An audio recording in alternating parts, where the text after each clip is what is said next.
day, always good to see a lot of people that I know and new people that I will have known. Alicia Olsen is our speaker today. She's a marketing consultant and owner of Olsen Marketing Solutions. Prior to owning her own business, she spent several years in the corporate world, including leading all marketing and advertising initiatives for a local software company of 250 plus people. However, as an entrepreneur at heart, Alicia chose to leave corporate America and a prestigious position to open her own consulting firm. She loves helping companies tell their stories and has a passion for business strategy and all things marketing. That makes you cool.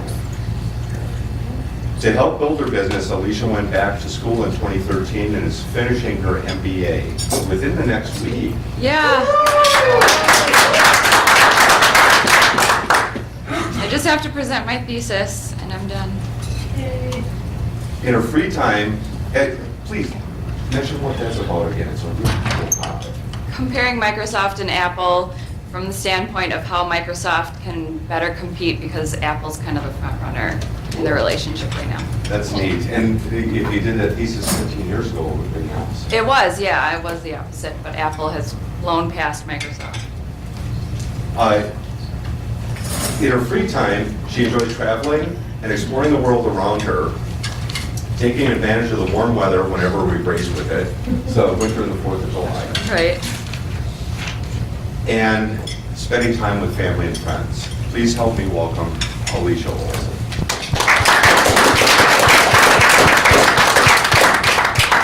Thanks, Keith. So first of all, I hope you all have a handout. I just want to let you know that the main points of the presentation are on there, but feel free to take some notes along with that.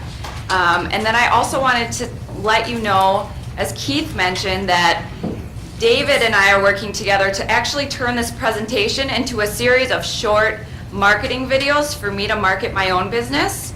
So the reason I'm telling you this is a few reasons. One, I'm going to ask that you hold questions until the end so that I can talk in a flow and that we don't interrupt, but I do have some planned interaction that I will ask you guys for, and I welcome your questions at the end.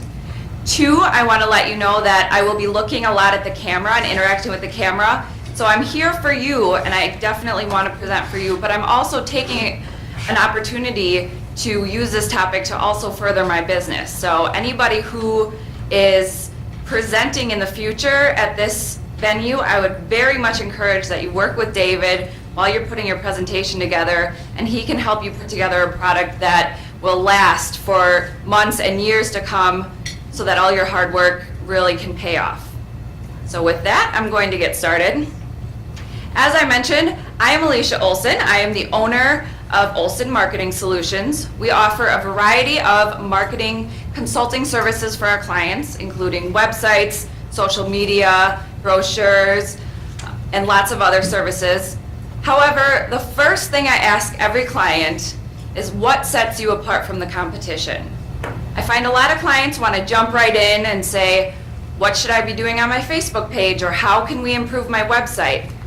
But it's really important to take that step back and look at the big picture and figure out what makes you different. Why should clients choose you over a competitor? And that's really important because a lot of businesses, and it's understandable, spend time in the business, working on your business, and you don't really take that step back to look at the big picture. So what makes me different as a consultant is that I work with businesses to work on a strategy and figure out what makes you different. Where should you be spending your marketing dollars and your time on marketing initiatives? Should you be focused on social media? Should you be focused on your website? Should you be focused on something completely different? So that's where I start with my clients, and that's how we're gonna talk about today. So to get started, do you have a clear understanding about what sets you apart from competitors? If so, is it distinct enough that a client would choose you over a competitor? And if you answered yes to both of those questions, are you clearly articulating that in your marketing?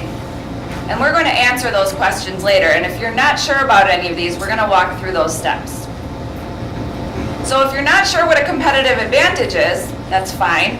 You'll find a lot of different definitions online for this, but the way I define it is how your product or service outperforms your competitor, but does so in a way that clients value. And those pieces are both really important, so we're going to focus on those extensively throughout this presentation. So businesses I work with tend to fall in two categories.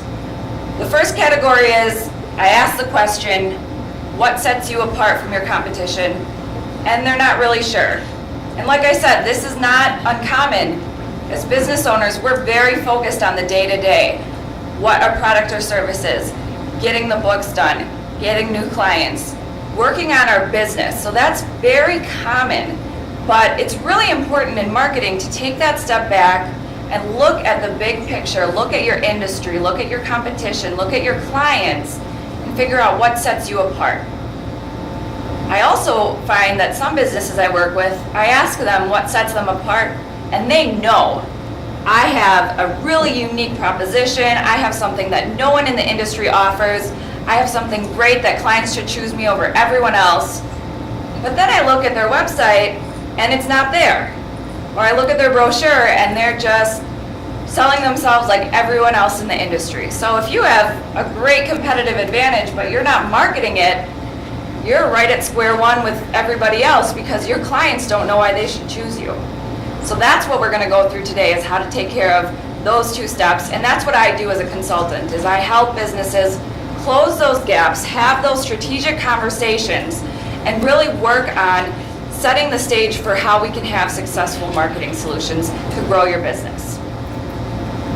So I have 4 steps to finding your competitive advantage. So if you're in that first group and you're not really sure what sets my company apart from the competition, how I'm unique, why clients should choose me over somebody else, that's fine, that's understandable. So we're going to go through the 4 steps of how to find that competitive advantage. The first is focusing on your customer. And in the marketing world, the customer is always where you want to start, because as business owners, we try to promote our business and focus on why our business is so great, but that isn't always appealing to customers. Customers want to be spoken to in a way that relates to them. So you want to really stand in your customer's shoes and think about who they are, what their challenges are, what they do on a day-to-day basis. If they're already buying your products, why did they buy your products? What are they using your products for? Maybe you're trying to move into a different market than the people you're selling to now. Get to know that target market. What are their needs? What keeps them up at night? It's really important that you deeply understand your customer, because once you do that, then you can really target your services to meet those needs. And if you're not sure, there are great ways that you can find this information out. Talk to your customers. Ask them, what keeps you up at night? Why did you buy my product? What do you do on a day-to-day basis? And what are your challenges in that day-to-day work? How can I help you with those challenges?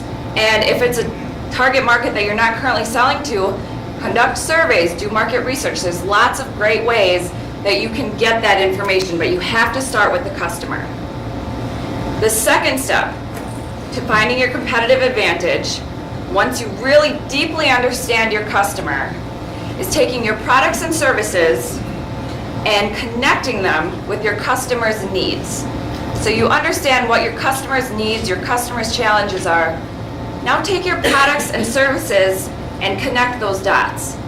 How can your customer benefit from what you offer? How do you solve your customer's challenges? What are all the potential benefits that your customer could see from your products and services? So you don't want to just list features of your product or service here. You want to think still from your customer point of view and think of what they will see that's valuable in your product or service. And in this step, you just want to list as many as possible. Think of all the different ways that your product or service could potentially benefit your customer. So then we'll move on to step 3. Step 3 of finding your competitive advantage is taking that list you created in step 2, that list of all the ways that your product or service benefits your target customer, And then we're gonna focus on our competition to narrow that list down. So you have that list, all the ways that you benefit your customer. If any of those things on your list, somebody else in your competition, your industry does exactly the same or very similar, cross it off the list. And I know we want to promote everything that's great about our company, and we can. I'm not saying we can never promote these things, but when you're trying to find your competitive advantage, what truly makes you unique, you kind of have to be ruthless, and you really have to think about what does the competition offer and what do I offer that's different. So think about, maybe you offer something similar, but you offer a much higher quality. Maybe you offer something similar, but at a lower price that's attractive to clients. Maybe you offer a solution to a problem, but you do it in a much different way than your competitors do, and this is more attractive to clients. So circle the ones on your list that are unique to you or that you do much better than competitors, and get rid of the rest that are the same as your competitors. So then you're left with what makes you unique. And then the fourth step to finding your competitive advantage, once you've narrowed down what your customer wants, once you've connected your products and services to that customer's needs, and then really looked at your competition and narrowed that list down to find what makes you unique. The fourth step of finding your competitive advantage is figuring out what are the strongest advantages left in that list.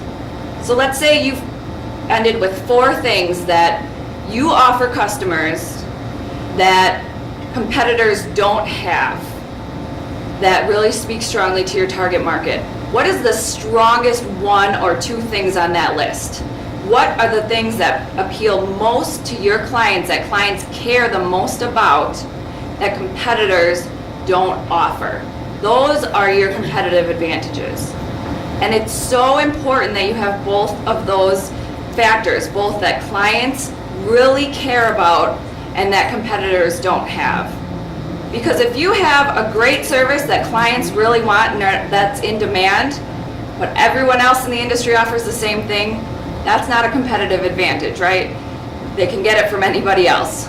On the other hand, if you offer something really unique, really cool, you think it's the greatest thing, nobody else offers it, but no clients want to buy it, that's not a competitive advantage too. You have to connect those dots and make sure clients really value the service you're offering and it's unique in your industry. And going through those 4 steps can help you narrow that list down and truly find what makes your company unique.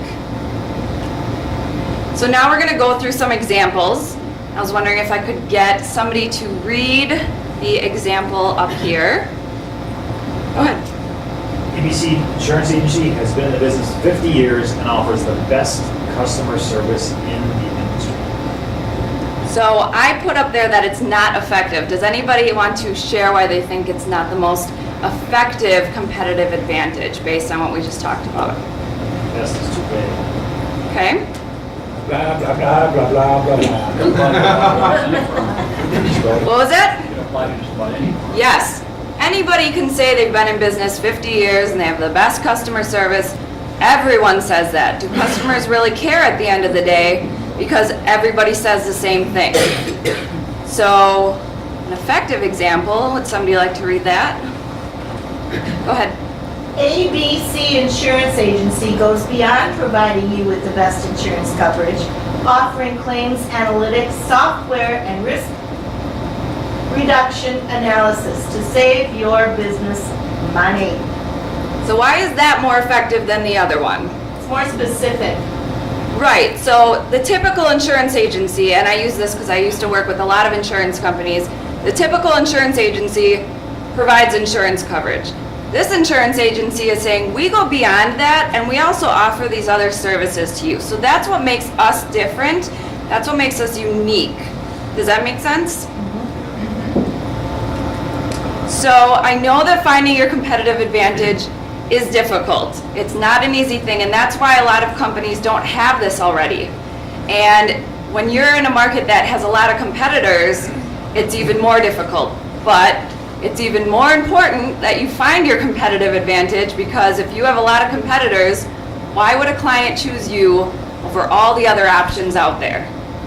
Unfortunately, because this is a tough exercise, a lot of businesses settle for an easy option, or one of the cliches, as I like to call it. So I've laid out a few of the common cliches that businesses like to tout as their competitive advantage, and I'm going to explain why you should not use them as your competitive advantage. You can certainly say these things about your company, but you shouldn't say, this is why you should choose me over somebody else. The first one, as we talked about, how long you've been in business. You hear this all the time. So-and-so bank has been in business for 50 years. We're a pillar of the community, blah, blah, blah. Any business can say that. Customers don't really care at the end of the day. Same thing with having the best customer service. And I get it. You want to share that your customer service rocks. Everybody wants to. But that's why it's not effective, because everybody wants to say how great their customer service is. And at the end of the day, that's something that clients, kind of care about. But when everyone says it, you just get lost in a sea of everyone saying the exact same thing. So certainly you can say we have great customer service, but it's not something that sets you apart from anybody else. So you need to have something on top of that that differentiates you. Similar to that, saying all our employees are the best in the business, etc. Clients don't care. Everyone else can say the same thing. So really think about, is this, when you come up with your competitive advantage, can other competitors say the same thing? Or can they tweak one small thing about their business and mimic your competitive advantage? And you really have to ask yourself the tough question, will clients care? I know you care, you're a business owner, you think you have the best product, the best service, the best customer service, everything else, and it's important to you, and that's fine. But really get in your customer's shoes and decide, will they care? And if you're not sure, ask them. Send out a survey and ask, what is valuable to you? And they'll give you some honest answers. So now that we've covered what your competitive advantage is and how to get there, we're going to talk about the second really important piece, which is how to market your competitive advantage. So, like I mentioned before, I've talked to some people who know exactly what sets them apart. They give me a great sales pitch of why my company's better than competitors, why a client should choose me, what's so great about my product that no one else offers, and I'm sold.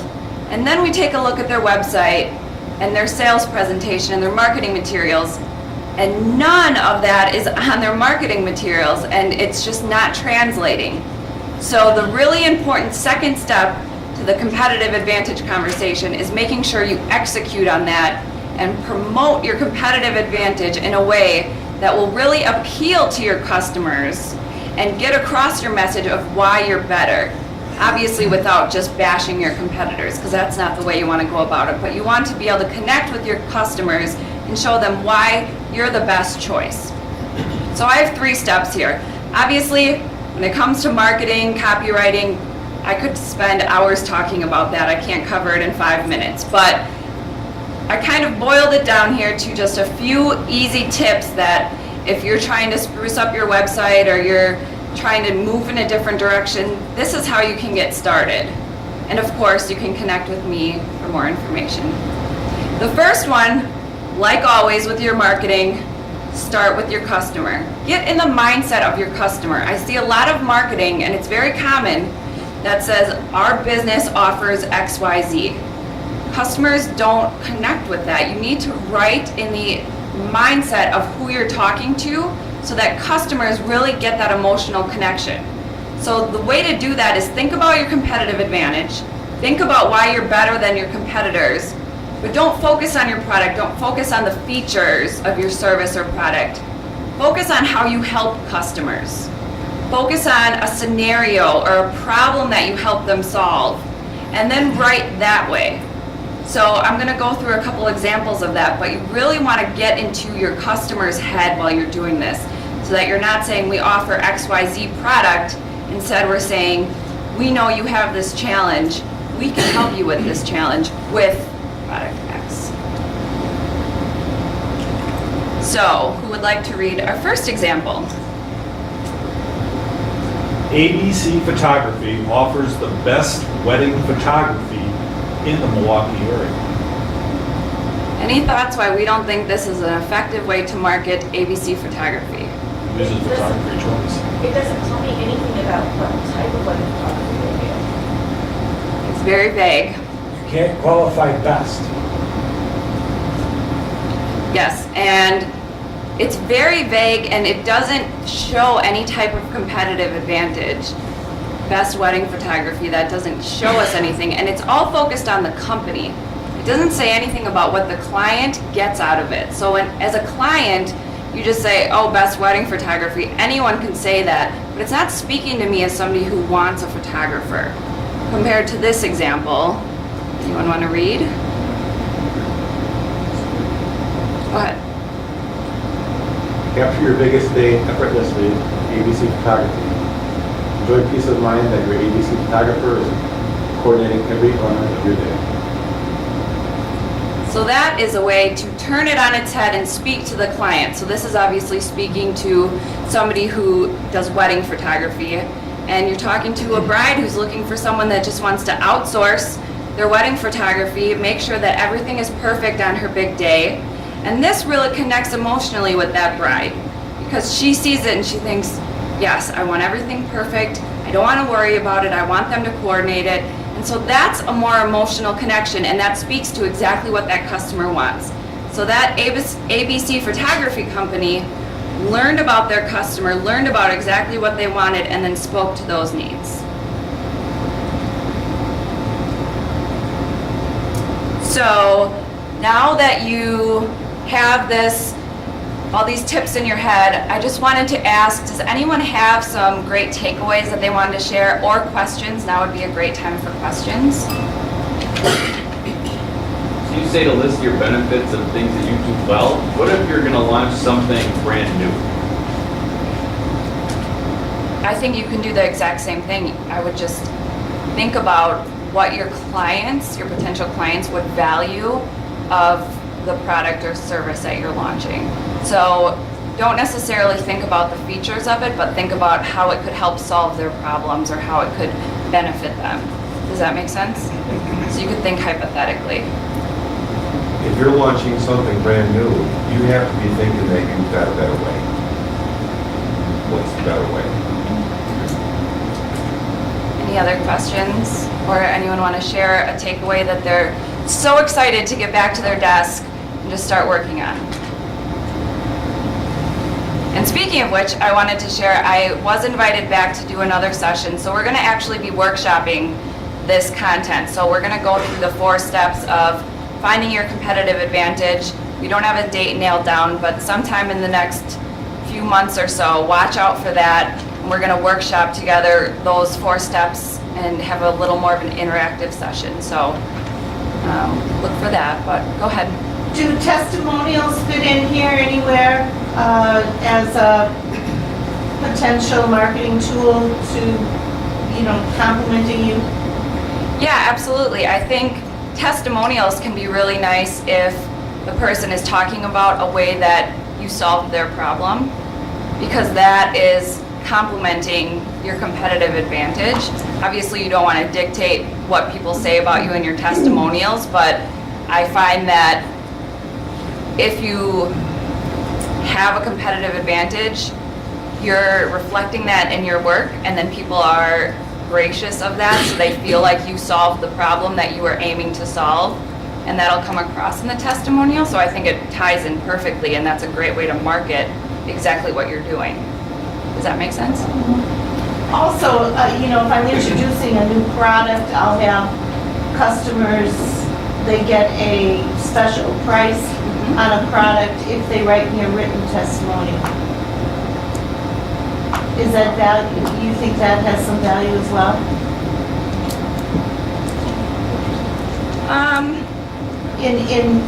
I use the testimonial then to promote it to my larger customer base. Right. And this is what Jane has said about the product, and I believe in her and what she has to say. Would you like to try this for yourself or something like that? I think that sounds like a good strategy. That might be a more in-depth conversation that we could have outside of this. use that in your marketing statements. Clients say this. Yeah. Just following up on the testimonial, the real value in that is, of course, they do draw into the benefits, is the fact that it's someone else talking about you instead of you talking about yourself. People relate to that, especially if they relate to the author of the comments. Is it a peer? Yeah, what I've done in the past is I've taken full testimonials and chopped them up a little bit. So if I have a brochure or a webpage about a certain service I offer, someone may have written me a 2-paragraph long testimonial, but if one sentence referenced that particular service, I'll put that one sentence in there because I'm still taking their words and I'm still giving them credit for it. But then it's giving a really specific example of a customer who appreciated that specific service. So you can use testimonials to have kind of a multi-purpose use once you get them. Does that make sense? When I see something like that, I will say, if it's a brand new product, how is somebody, Well, if it's a brand new product, yeah. how is somebody have used it enough to be able to give a testimonial? If it's a brand new I think product, like that when I see stuff. it would have to be phrased something like, clients have liked other services we offer, and here's some examples. I was referring more to existing, but yeah, Right. absolutely. So you kind of have to be careful with that Mhm. because if I'm introducing a new product, I've now used it for, I always have 60 days. Right. Before I will be able to speak about that product to somebody. Otherwise, pretty soon they go, well, how long have you used it? Yeah. Or if it's new, how do you know this? Or Right. sometimes companies have, like their consultants use the product for a period of time before they even. Right, and sometimes they have beta testers, so you could say early Right. adopters had this feedback or something Right. like that. Alicia, Yep.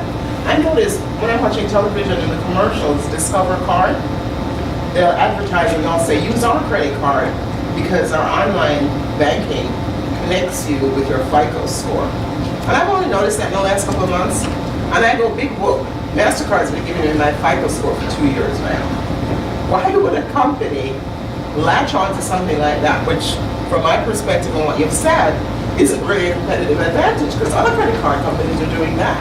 Is it because they think that it's an attractive feature, so now they're going to start? Yes, sometimes companies will think it's a minimum viable feature to be in the market, basically. If customers really value something, companies will say, well, I have to do that just to compete. So that's maybe not their competitive advantage, but they're saying, people love this with MasterCard, so I'm going to jump on the bandwagon. It's not always the best strategy, but it's almost a move out of desperation or kind of weakness, I would say, or uncertainty of, I'm not sure if we can compete on our own merits, so I have to make sure that we're doing this also. So it all comes down to strategy. It sounded to me a lot like that, like, Discover Card is kind of, nobody has a Discover Card anyway, so they're trying. I would say it's a move out of insecurity more than anything. David? Just on the previous slide or two, you were talking about the competitive benefits versus features. Yes. And so you're changing from your speak to your customer speak. When you Yes. start talking about features, that's you as a company. When you're talking about how it impacts your customers and its benefit to them, then you're speaking to your customers. Right.